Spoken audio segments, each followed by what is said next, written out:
Hello friend, मैं हूं नवीन सोनी और मैं फिर से आपके लिए एक वीडियो लेकर आ गया हूं जो है BHDLA 138 का हिंदी साहित्य विविध विधाएं। तो हम आज इसमें इकाई पहली पढ़ने वाले हैं। कहानी जो है पूस की रात, जिन्हें प्रेमचंद जी ने लिखा है और इसके बारे में बताया है, पूस की रात के बारे में। तो हमने इस कहानी की स्टोरी तो हमने पढ़ ली कि कहानी की हमने कहानी की वीडियो पहले ही दी है। तो आज हम इसमें जानेंगे कि इसकी कहानी का जो सार है वो कहानी का सार क्या है और इसका कथा वस्तु क्या है। तो उसको अभी हम जानेंगे विस्तार से।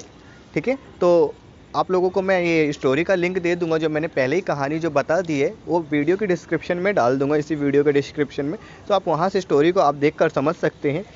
तो हम आगे बढ़ते हैं इस वीडियो की तरफ। तो मैं आप लोगों को पहले ये बता दूं कि आप लोग अगर इस चैनल पे पहली बार आए हैं, हमारे चैनल पे पहली बार विजिट कर रहे हैं, तो आप क्या करें कि इस चैनल को सब्सक्राइब कर लीजिएगा और बेल आइकन को ऑल पे क्लिक कर दीजिएगा, जिससे कि आने वाली जो लेटेस्ट वीडियो है उसकी नोटिफिकेशन आप तक पहले पहुंचती रहे और आप सारी वीडियो से अवगत होते रहें, आपके पास आती रहे वीडियो और आप उसको पूरा टाइम देकर देखते रहें। आप बिना स्किप करे अगर आप खाली सुनते रहेंगे, आप बेसिकली इस स्टोरी में बुक को ना ध्यान दे पा रहे हो, लेकिन अगर आप खाली सुनते रहेंगे तो आपको पूरी की पूरी कहानी समझ में आ जाएगी, कथा वस्तु सार आराम से समझ में आ जाएगा।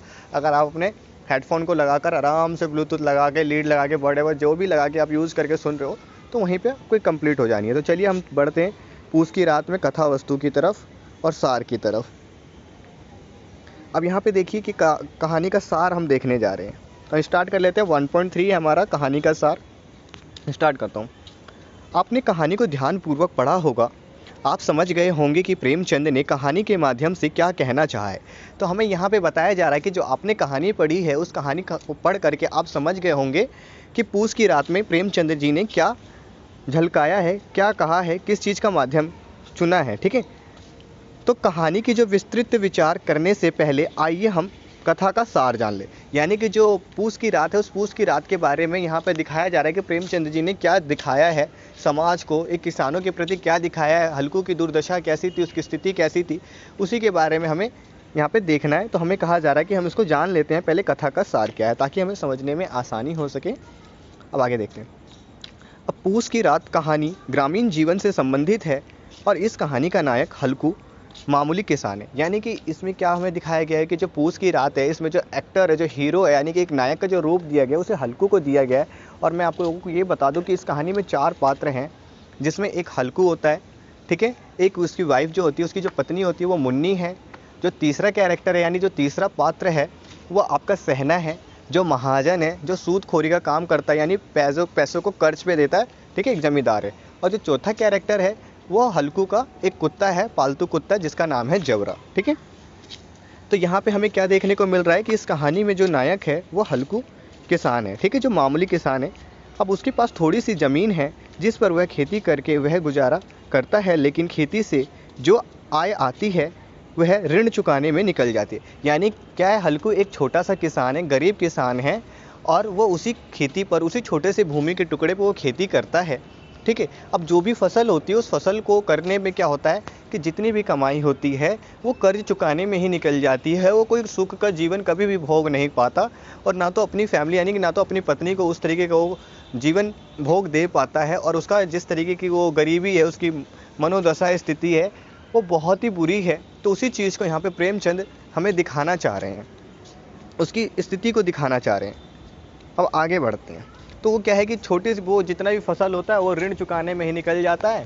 ठीक है, अब फिर भी ऋण चुक नहीं पाता, यानी कि जितना भी है वो, जितना भी कुछ होता है वो तो कर्जा चुकाने में ही निकल जाता है, लेकिन कर्जा कभी ख़त्म नहीं होता है। आगे बढ़ते हैं।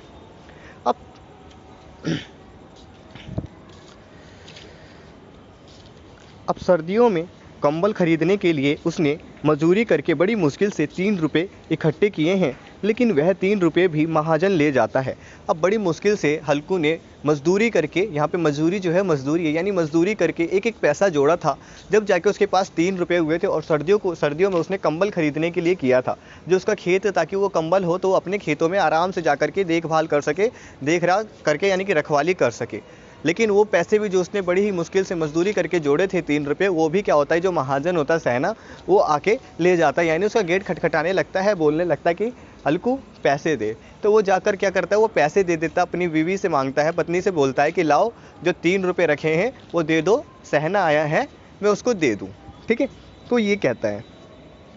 अब लेकिन वह 3 रुपये भी महाजन ले जाता है और उसकी पत्नी मुन्नी इस बात का क्या करती है कि बहुत ही विरोध करती है, किंतु वह भी अंत में लाचार हो जाती है। अब क्या है कि भाई मुन्नी बहुत ही ज़्यादा उसका क्या करती है, विरोध करती है, क्योंकि उसको भी दुख होता है कि बड़ी ही मुश्किल से हल्कू ने एक एक रुपया, एक एक पैसा करके उसने 3 रुपये जमा करे थे सर्दियों में कंबल खरीदने के लिए, जो पूस की रात थी और बड़ी ही कड़ाके की ठंड थी। तो उस ठंड के में जाड़े को काटने के लिए खेत की देखभाल यानी कि रखवाली करने के लिए क्या करा था कि 3 रुपये इकट्ठे करे थे, बट वो कंबल तो खरीद ना सका, वो पैसा सहना ले गया। तो उसी बात का विरोध कर रही थी मुन्नी कि तुमने बड़ी ही मुश्किल से 3 रुपये जमा किए, अगर तुम उसको सहना को दे दोगे तो तुम कंबल कहाँ से लाओगे, ठंड कैसे कटेगी, बहुत जाड़ा है, पूस की रात है, गुजारा कैसे होगा, है ना। तो इसीलिए वो विरोध कर रही है, गुस्से में आ गई और कह रही है कि मैं पैसे नहीं दूंगी, तुम जाकर क्या कहती है हल्कू को कि तुम जाकर कह दो सहना से कि हम फसल होने पर उसको पैसे दे देंगे, अभी पैसे नहीं हैं, ठीक है। अब हल्कू सोच में पड़ जाता है इसी बात को लेकर के, है ना, कि अपनी बीवी की बातों को लेकर और सहना की बातों को लेकर अब उसके मन में ये कुछ नहीं सूझ रहा होता कि क्या करे। तो क्या करता है, अपनी बीवी को बटरिंग करने लग जाता है, यानी बहलाने फुसलाने लगता है और कहने लगता है कि ला दे दे पैसे, किसी तरह गला तो छूटे। अब वो ये कह रहा है कि हम दे देते, क्या फ़ायदा, वो गालियाँ देगा, घुड़कियाँ जमावेगा, तो उससे तो अच्छा है कि किसी तरह गला छूटे, कम से कम उसको पैसे दे देंगे, तो कम से कम कुछ दिन तो शांति रहेगी। जो रोज़ रोज़ आके गेट खटखटा रहा है, पीट रहा है, उससे अच्छा कि 2 दिन हम चैन की सांस तो लेंगे। अरे कंबल का तो मैं दूसरा उपाय कर लूँगा। तो हल्कू क्या कर रहा होता है, अपनी बीवी को बोल रहा होता है, यानी पत्नी को बोल रहा है कि ला पैसे दे दे, मैं उसको दे दूँ, कम से कम गालियाँ खाने से तो अच्छा है कि मैं ऐसे ही काट लूँगा, वो देखी जाएगी। तो इसी बात को लेकर वो गुस्से में होती है और कहती है तुमने कर लिया दूसरा इंतज़ाम, ठीक है ना, कि मैं भी देखूँ जरा कैसे तुम क्या करते हो, जो कंबल आ जाएगा या खैरात में कोई दे देगा। तो ये गुस्से में बोल रही है, बट फिर भी जब बहलाता फुसलाता है हल्कू अपनी वाइफ को, पत्नी को, तो भी उसकी भौरें भी क्या होती है, जो पलकें होती है वो भी नीचे हो जाती हैं, वो भी भयभीत होकर क्या वो भी सहम जाती है, उदासीनता उसके अंदर आ जाती है और उसके आंखों में भी नमी आ जाती है। फिर बाद में जाकर क्या करती है, वो हल्कू के हाथों में बड़े ही उत्तेजना के साथ वो 3 रुपये रख देती है और हल्कू जब वो पैसे देता है इसमें सहना को, तो ऐसे लग रहा होता है कि जैसे वो अपना हृदय निकाल कर दे रहा हो, ठीक है। आगे बढ़ते हैं। अब उसकी पत्नी क्या उसका विरोध कर रही थी। अब नीचे पैराग्राफ पे आते हैं। अब हल्कू अपनी क्या है कि फसल की देखभाल के लिए क्या है कि खेत पर जाता है और उसके साथ उसका पालतू कुत्ता जबरा है, ठीक है। अब वहीं अंधकार और अकेलेपन में उसका साथी है। अब क्या है कि 3 रुपये तो भाई सहना ले गया, ठीक है। अब उसको लग रहा था कि जैसे वो अपना दिल निकाल के दे रहा हो, अपने दिल पे पत्थर रख के दे रहा हो, लेकिन वो दे नहीं पा रहा था, लेकिन फिर भी उसको मजबूर होकर देना पड़ा। तो उसी के बाद क्या हुआ कि अब हल्कू जो है अपनी खेत की रखवाली करने के लिए निकल जाता है शाम को, रात में, पूस की रात थी बहुत ही, यानी कि ऐसी ठंड जो दिसंबर जनवरी की जो ठंड होती है, यानी कि उसमें जब आंधी तूफान चलने लग जाते हैं, ठंड बहुत ही ज़्यादा बढ़ने लग जाती है। तो ऐसी कड़ाके की ठंड थी, ठीक है। अब अपने खेत की देख रेख के लिए हल्कू निकल जाता है, ठीक है। अब उसी के साथ जो उसका पालतू एक कुत्ता है जबरा, वो भी उसके पीछे पीछे चला जाता है और अंधकार में उसका जो अकेलापन जो साथी है वो उसका कुत्ता ही होता है, कि उसके जो हर एक स्थिति और परिस्थिति में उसके साथ रहता है जबरा, किसके, हल्कू के साथ में। तो कैसा भी उसके साथ हो, वो कभी उसका साथ नहीं छोड़ता है, ठीक है। अब पोष का महीना, ठंडी हवा बह रही है। अब पोष का महीना है और हवा जो है वो काफ़ी ठंडी बह रही है।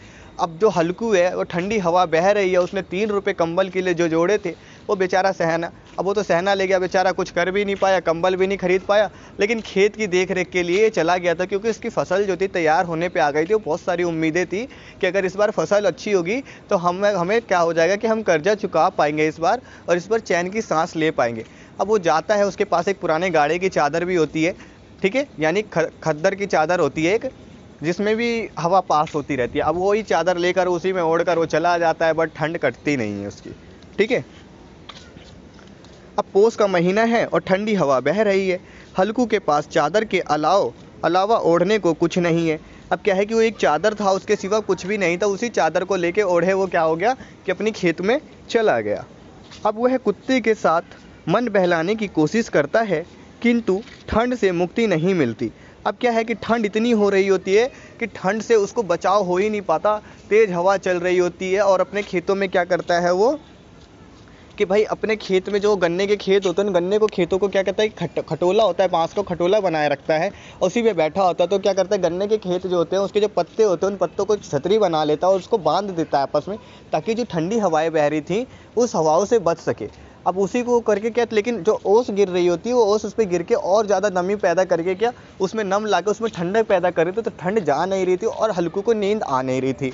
ठीक है, अब वो सो ही नहीं पा रहा था बेचारा ठंड के मारे, क्योंकि उसके पास ना तो कंबल ना स्वेटर ढंग का था, बस एक नॉर्मल सा चादर था, वो भी फटी पुरानी सी थी। ठीक है, अब आगे देखते हैं। अब वह कुत्ते के साथ मन बहलाने की कोशिश करता है, किंतु ठंड से मुक्ति नहीं मिलती। अब वो किसी तरीके से बहला फुसला के अपने कुत्ते से बातें कर रहा है, बोल रहा है ना, कुछ ना कुछ बोल रहा है, लेकिन उसकी ठंड कट नहीं रही है।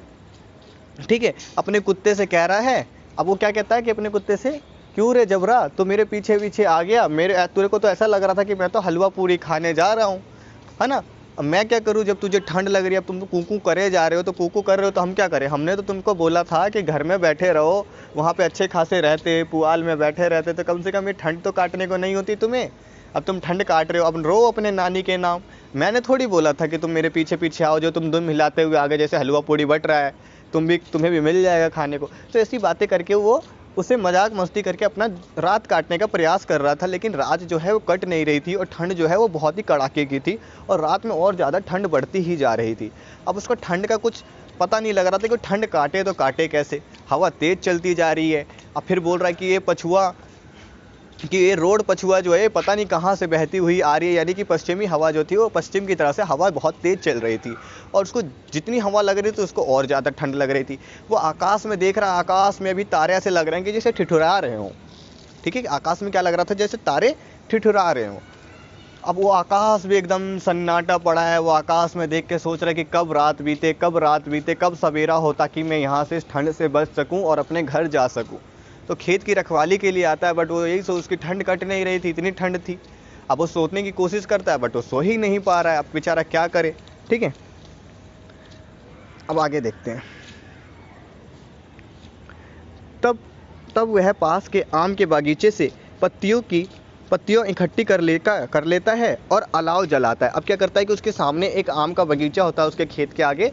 ठीक है, यानी आम के पेड़ लगे होते हैं बहुत सारे, तो वहाँ पे वो जाने की सोचता है और पत्तियों को इकट्ठा कर लेता है। लेकिन जाने से पहले उसके मन में ये विचार आता है कि मैं उधर जाऊँगा, इतनी अंधेरी रात है, काली रात है, कोई मुझे भूत ना समझ ले, उधर कोई मैं किसी को भूत ना समझ लूँ, कहीं डर ना हो जाए, कहीं मैं जाऊँगा तो वहाँ पे कोई झाड़ियों के बीच में कोई जंगली जानवर ना हो जो मुझ पे हमला कर दे। तो पहले मन ही मन सोच रहा है, डर रहा है। फिर भी वो क्या है कि वो आगे बढ़ जाता है बगीचे में, और बगीचे में जाता है कि पहले तो डंडियाँ चुनता है, उन डंडियों को चुन के झाड़ू बनाकर क्या करता है कि आम के जो पत्ते थे उन पत्तियों को क्या करता है, उनका एक ढेर बना के आग जलाकर वहाँ पे वो सेकने लग जाता है। ठीक है, ताकि उसके शरीर में गर्माहट आ जाए।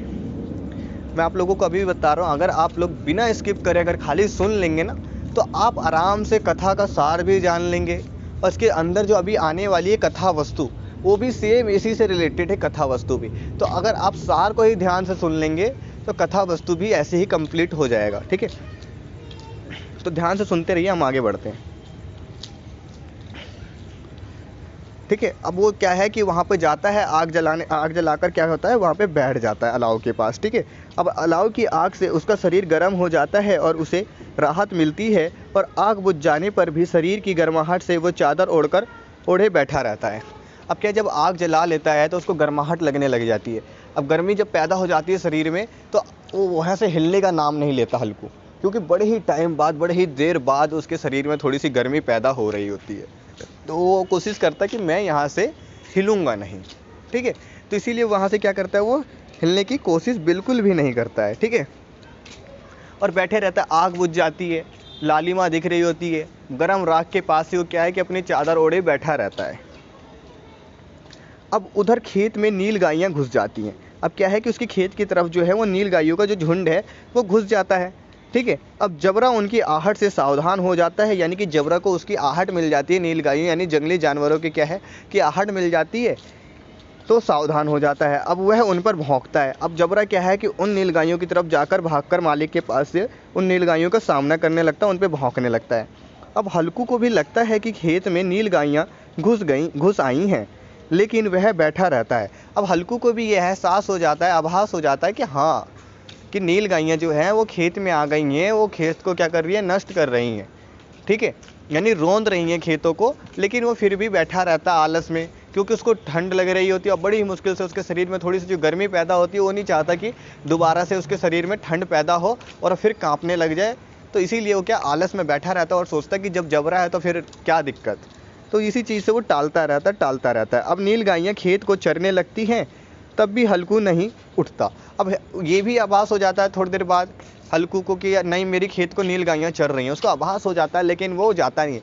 जैसे ही उठता है एक बार को, फिर उसको लगता है कि नहीं, अब मुझे जाना चाहिए, एक बार मुझे अपने खेत को देखना चाहिए। फिर वो 2-3 कदम जैसे ही बढ़ाता है, वैसे ही हवा का झोंका आता है और उसके दिल में फिर ठंड की कंपन सी लगती है और वो फिर जाके आग के पास सब कुछ भूल कर क्या होता है, बैठ जाता है, ठीक है।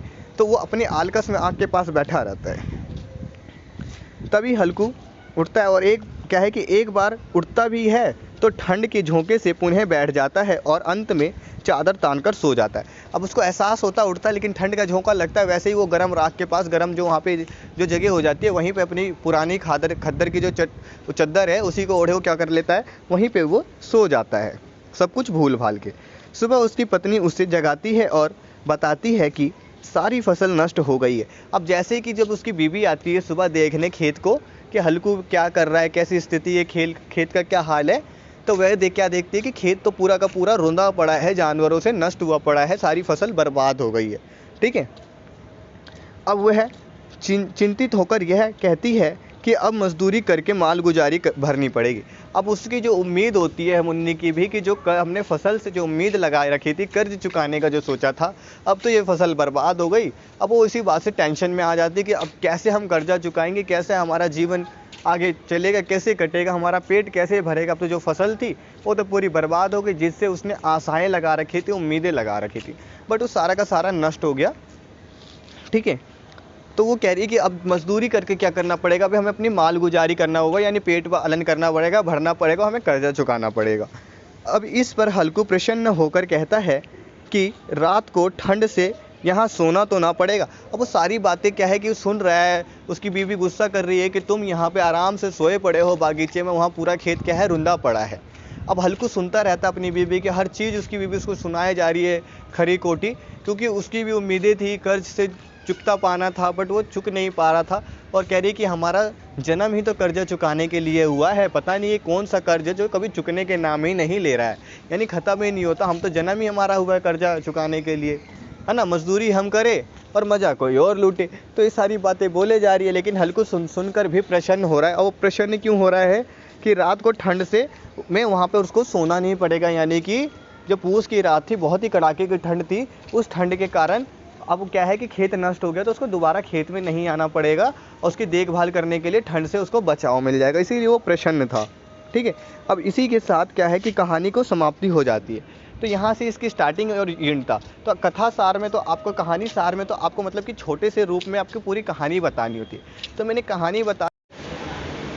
अब हम इस कहानी का जो कथा वस्तु जो है उसको हम अगले पार्ट में देखेंगे, और अगले पार्ट में हम क्या करेंगे, कथा वस्तु को अच्छी तरीके से समझने का प्रयास करेंगे और कोशिश करेंगे ताकि हमें पूरी की पूरी कथा वस्तु समझ में आ जाए और कथा वस्तु से पूरी स्टोरी जो है वो क्लियर हो जाए, ठीक है। तो हम उसको नेक्स्ट पार्ट में कर लेंगे, और मैं उम्मीद करता हूँ कि आप सभी लोगों को ये वीडियो पसंद आई होगी, आप लोगों ने इसका सार समझ लिया होगा। जो कहानी पूस की रात थी जो प्रेमचंद ने लिखी थी, तो आपको कहानी जैसी भी लगी हो उसी हिसाब से आप अपने कमेंट करेंगे और ज़्यादा से ज़्यादा लाइक करें, जिससे कि मुझे पता लग सके कि आप लोगों को वीडियो समझ में आ गई हो। अगर वीडियो सही लगे तो लाइक करें, अगर सही ना लगे तो डिसलाइक भी आप कर सकते हैं। और ज़्यादा से ज़्यादा अपने फ्रेंडों को शेयर करें जो इग्नू से हैं, तो ये इग्नू का है, और ड्यू में भी ये वाला, तो आप उनको भी शेयर कर सकते हैं। ज़रूरी नहीं है कि इग्नू का ही पूस की रात प्रेमचंद की कहानी है, तो आप उसको अपने ग्रुप में दे सकते हैं। जिनके पास ये सब्जेक्ट हो, जिनका ये विषय हो, टॉपिक हो, आप उनको शेयर कर सकते हैं। चलिए हम मिलते हैं नेक्स्ट वीडियो में।